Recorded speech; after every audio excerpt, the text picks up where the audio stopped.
माँ वैष्णो देवी के कुंवारी रहने का रहस्य। त्रिकूट पर्वत पर विराजने वाली माता वैष्णो भक्तों को यह जानने की इच्छा जरूर होगी कि ऐसा क्यों है। इसके पीछे एक पौराणिक कथा आती है। त्रेता युग की बात है। दक्षिण भारत के रामेश्वरम में समुद्र तट पर एक सुंदर गांव था। यहाँ पर एक रत्नाकर नाम के पंडित रहते थे। रत्नाकर शिवजी और माँ आदिशक्ति के बड़े भक्त थे। गांव शहर में रत्नाकर का मान तो बहुत था, पर कोई संतान नहीं थी।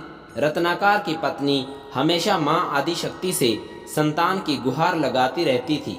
उन्होंने लगातार कई वर्षों तक माँ की पूजा अर्चना की। कई सालों से संतानहीन रत्नाकर की पत्नी की प्रार्थना एक दिन माँ ने सुन ली।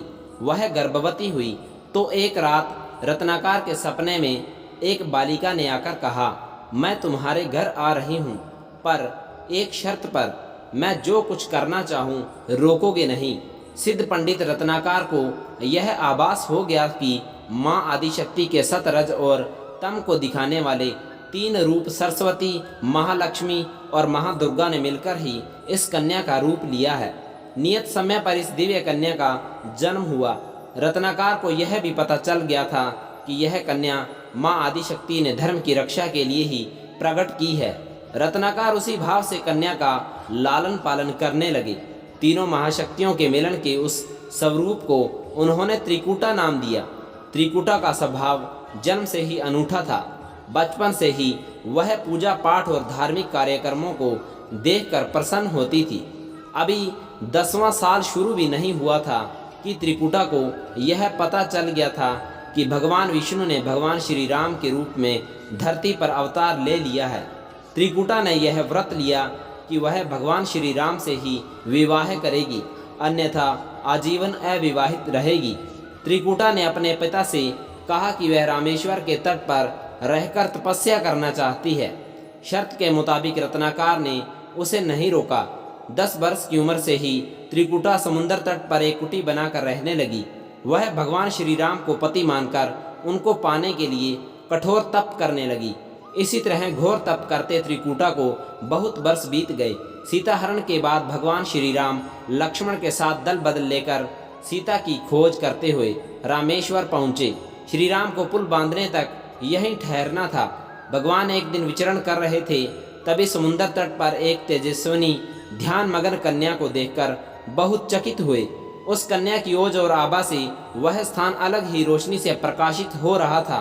भगवान श्री राम कौतूहलवश उस कन्या के तपोस्थल तक पहुँचे। प्रभु ने उस कन्या से पूछा, तुम कौन हो देवी, और इतनी कम उम्र में इतना कठोर तप क्यों कर रही हो?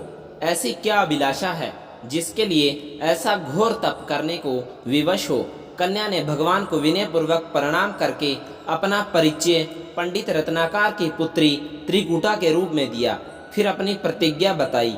त्रिकूटा जान गई थी कि उनके सामने साक्षात भगवान श्री राम ही खड़े हैं, इसलिए उन्होंने निवेदन किया कि आप मुझे पत्नी के रूप में स्वीकार कर लें।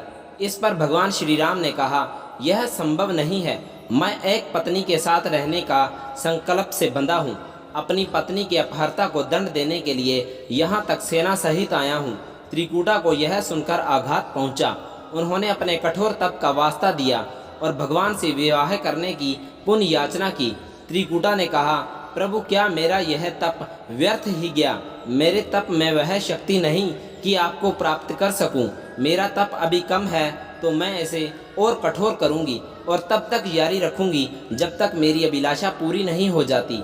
भगवान ने कहा, जब मैं सीता का पता लगाकर लौटूंगा तब तुम्हारे पास आऊँगा। यदि तुम मुझे पहचान लोगी तो मैं तुम्हारी इस बात पर सही निर्णय करूँगा। त्रिकूटा को इस बात से बड़ी प्रसन्नता हुई कि उनका तप सफल है। भगवान ने उन्हें वरण का एक आश्वासन दिया। अब उन्हें अपने स्वामी की परीक्षा में उत्तीर्ण होना है। इस प्रसन्नता के भाव से भरकर त्रिकूटा का उत्साह और बढ़ गया। उन्होंने और कठिन तप करना आरंभ किया। उनके तप का प्रभाव ऐसा था कि उनकी कुटी के आसपास का पूरा क्षेत्र एक अलग प्रकाश से प्रकाशित होता था। भगवान श्री राम ने रावण के साथ युद्ध कर उसे हराया। विभीषण को लंका का राजा बनाकर अपनी पत्नी, भाई और समस्त सेना के साथ वहां अपने नगर को लौटने लगे। प्रभु लंका विजय के बाद पुष्पक विमान पर सवार होकर लौट रहे थे। उन्हें त्रिकुटा को दिया अपना वचन भी पूरा करना था। रामेश्वरम के तट पर पहुंचते ही भगवान ने विमान रुकवा दिया। सभी कौतूहल में पड़ गए तो प्रभु ने उन्हें कुछ पल की प्रतीक्षा करने को कहा। उसके बाद वह अकेले ही चल पड़े। सारी सेना भगवान की आज्ञा के अनुसार वहीं ठहरकर उनकी प्रतीक्षा करने लगी। श्री राम ने एक अत्यंत बूढ़े ब्राह्मण का वेश बनाया और देवी त्रिकुटा के पास पहुँचे। प्रभु उनके पास कुछ पल रुके, पर त्रिकुटा उन्हें पहचान ही न सकी। भगवान ने उन्हें अवसर भी दिया, पर उनकी लीला को देवी त्रिकुटा भांप न पाई। तब भगवान श्री राम अपने असली रूप में आ गए। उन्होंने त्रिकुटा से कहा, देवी, मैं आपको दिए वचन के अनुसार आपके पास आया था, परंतु आप इस परीक्षा में सफल न हो पाई। वैसे भी इस जन्म में सीता से विवाह कर मैंने एक पत्नी व्रत का प्रण लिया है, इसलिए तुम्हारे साथ विवाह तो असंभव ही था। देवी त्रिकुटा कुछ निराश हो गई। भगवान ने उनकी मनोस्थिति समझ ली और भगवान ने कहा, आपको निराश होने की आवश्यकता नहीं। आपका संकल्प पक्का है, इसलिए मैं इसे खाली नहीं जाने दूंगा। इस युग में मैं व्रतधारी होने के कारण विवश हूँ। कल युग में जब मैं कल्कि के रूप में अवतार लूँगा, तब मैं तुम्हें अपनी पत्नी के रूप में अवश्य स्वीकार करूँगा। तब तक तुम हिमालय स्थित त्रिकुट पर्वत पर जाकर तप करो और मेरे अवतार की प्रतीक्षा करो। भगवान ने उन्हें वरदान देते हुए कहा, तुम भक्तों के कष्ट और दुखों का नाश करते हुए इस संसार का कल्याण करती रहो। विष्णु का अंश होने, उनके कुल में अवतार होने तथा विष्णु पूजक होने के नाते सारा संसार तुम्हें माता वैष्णो देवी के रूप में पूजेगा। कल युग में तुम्हारे लिए कुछ भी अदय नहीं होगा। जो भी भक्त भक्ति भाव से तुम्हारी पूजा अर्चना करेंगे, उन्हें तुम सर्वस्व प्रदान करोगी। भगवान श्री राम यह वरदान देकर चले गए। त्रिकुटा श्री राम से मिले इस वचन से अत्यंत प्रसन्न थी। उन्होंने प्रभु के आदेशानुसार संसार के कल्याण का संकल्प लिया। त्रिकुटा उत्तरी भारत के माणिक पर्वत श्रृंखला की 3 पहाड़ों वाले त्रिकूट पर्वत पर तप के लिए आ गई। वहीं माता वैष्णो देवी के नाम से विराजमान है। श्री हरि का वरदान होने के कारण वैष्णो माता भक्तों की सभी मनोकामनाएं पूरी करती है। इसलिए माता का स्वरूप कुमारी का है। वह श्रीहरि के कल्कि अवतार की प्रतीक्षा कर रही है। उस अवतार के बाद भगवान उन्हें स्वीकारेंगे और संभव है माता वैष्णो देवी को किसी अन्य धाम पर भी स्थान दें और उन्हें कुछ अन्य दायित्व भी दें। यह कथा लोक श्रुति पर आधारित है और दक्षिण भारत की बहुत प्रसिद्ध लोक श्रुति है। तो कैसी लगी माँ वैष्णो की कहानी कमेंट करके ज़रूर बताएं। वीडियो देखने के लिए आपका बहुत बहुत धन्यवाद।